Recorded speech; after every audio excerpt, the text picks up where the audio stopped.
Kama Dubai. Dubai ilikuwa nchi maskini, watu wake walikuwa wanatembea wanaokota tende miaka ya 69. Mwaka 61 sisi tunapata uhuru, Dubai ilikuwa na watu 70,000. Wamevumbua pipa lao la kwanza la mafuta mwaka 69. Leo kwa watu walioenda Dubai wanajua ninachokizungumza. Watu wetu wengi wanakimbia kwenda kutafuta vibarua kule. Badala ya Zanzibar ingekuwa ni sehemu ambayo watu wanakimbilia kuja kutafuta vibarua, watu wetu wanaenda kuteseka Omani, si wapi, kufanya kazi za ndani, wanapata mateso kwa sababu tuna viongozi madarakani wasiokuwa na uwezo wa kutumia rasilimali zetu kubadilisha maisha ya watu. Hii bahari Mungu ameiweka hapo ili wanufaishe. Tuna nautical miles karibia 12 na tuna maili 200 ndani.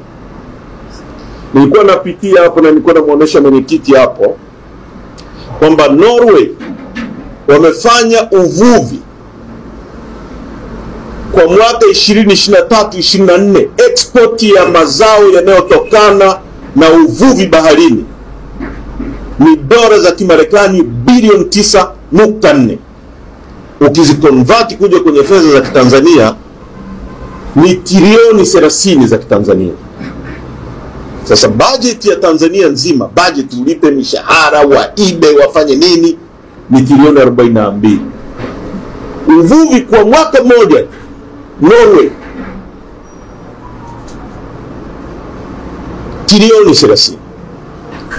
Kama tungekuwa na viongozi wanaowapendeni nyie, sio wezi walioko madarakani kwa majina ya viongozi, hii bahari nyie mngekaa nyumbani na mtu unalipwa milioni 10 huko nyumbani, unakula starehe, boti zinaingia humo 20 tu zinavua samaki, viwanda vinachakata. Tusingezungumza kuhusu mtu kukosa ajira, tusingezungumza kuhusu watu wetu kukosa chakula, tusingezungumza kuhusu barabara mbovu, tusingezungumza kuhusu watu kusoma kwenye shule za hovyo, tusingezungumza kuhusu watu kukaa kwenye majumba ya hovyo. Tuko kwenye umaskini kwa sababu tuna watu madarakani wasiokuwa na uwezo wa kubadilisha maisha ya watu. Tumekuja kwenu na tunaomba mtuunge mkono. Nchi yetu hii kwa pamoja ni nchi tajiri sana, lakini watu wake ni maskini na umaskini wetu ni wa kutengenezwa. Tumekuwa tukisikia kuhusu uchumi wa blue. Hakuna ufafanuzi wa kina unapoambia watu uchumi wa blue maana yake nini. Tumekuwa na nchi ambazo mnazifahamu kama nyingi tu kama Norway na nchi nyingine, lakini tumekuwa na nchi ambayo zinafanana tu na Zanzibar hii, kama Dubai. Dubai ilikuwa nchi maskini, watu wake walikuwa wanatembea wanaokota tende miaka ya 69. Mwaka 61 sisi tunapata uhuru, Dubai ilikuwa na watu 70,000. Wamevumbua pipa lao la kwanza la mafuta mwaka 69. Leo kwa watu walioenda Dubai wanajua ninachokizungumza. Watu wetu wengi wanakimbia kwenda kutafuta vibarua kule. Badala ya Zanzibar ingekuwa ni sehemu ambayo watu wanakimbilia kuja kutafuta vibarua, watu wetu wanaenda kuteseka Omani, si wapi, kufanya kazi za ndani, wanapata mateso kwa sababu tuna viongozi madarakani wasiokuwa na uwezo wa kutumia rasilimali zetu kubadilisha maisha ya watu.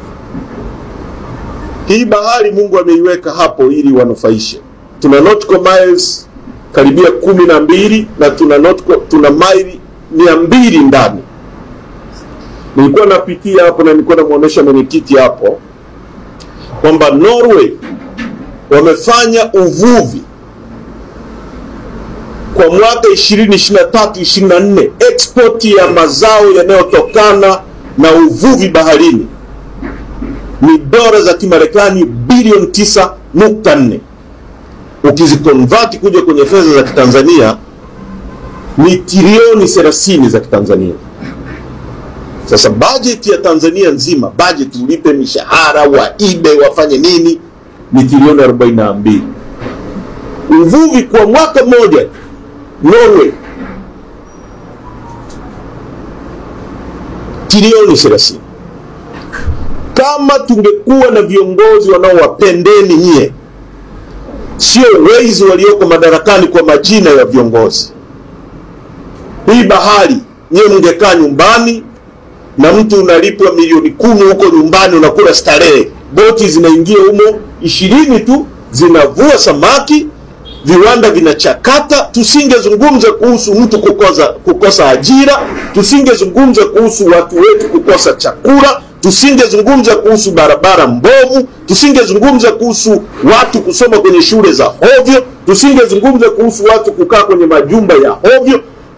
Tuko kwenye umaskini kwa sababu tuna watu madarakani wasiokuwa na uwezo wa kubadilisha maisha ya watu.